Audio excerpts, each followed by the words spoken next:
د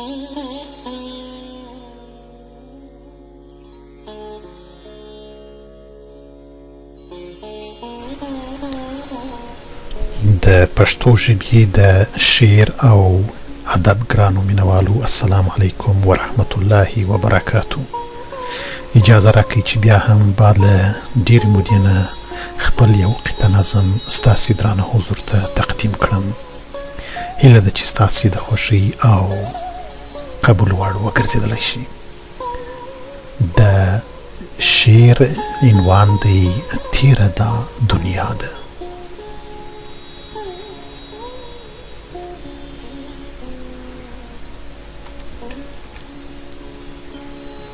سپوږمۍ پر شنه اسمان شوه، ستوري په ځلا راغله.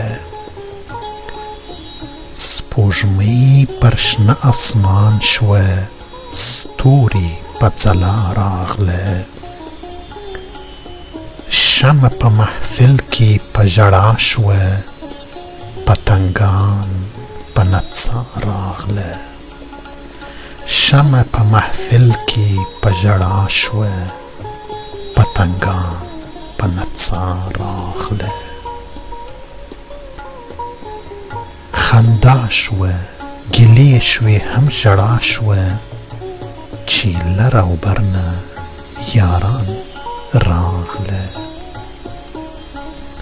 خندا شوه، ګیلې شوې هم ژړا شوه، چې لر او بر نه یاران راغله.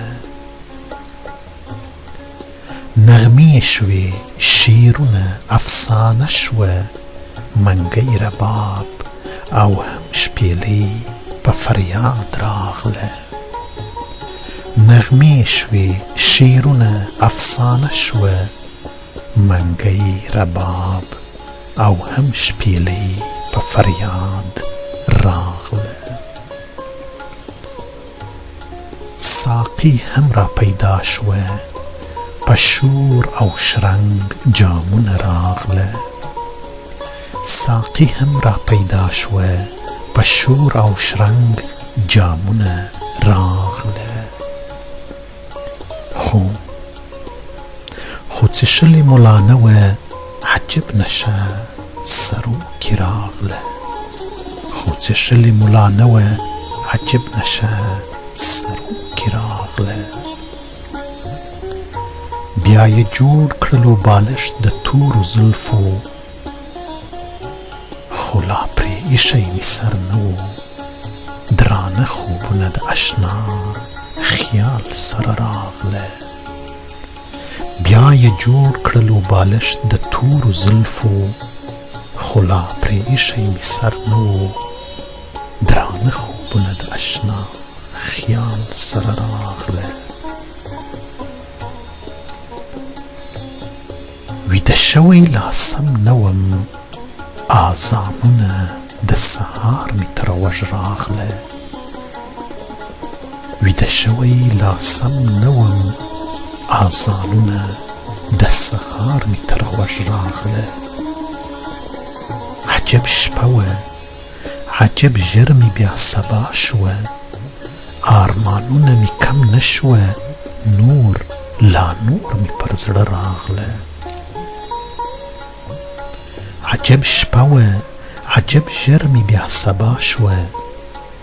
ارمانونه مې کم نه شوه، نور لا نور مې پر زړه راغله.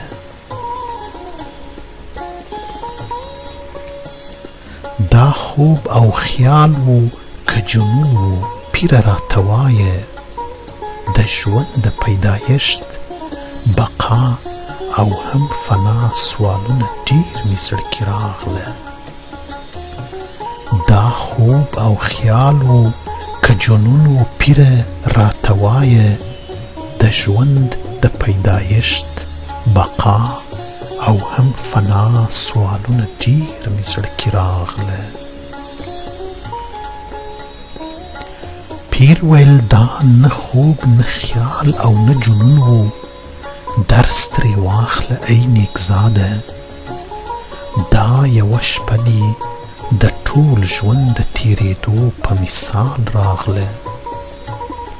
پیرول دا نه خوب نه خیال او نه جنون و، درس ترې واخله ای نیکزاده.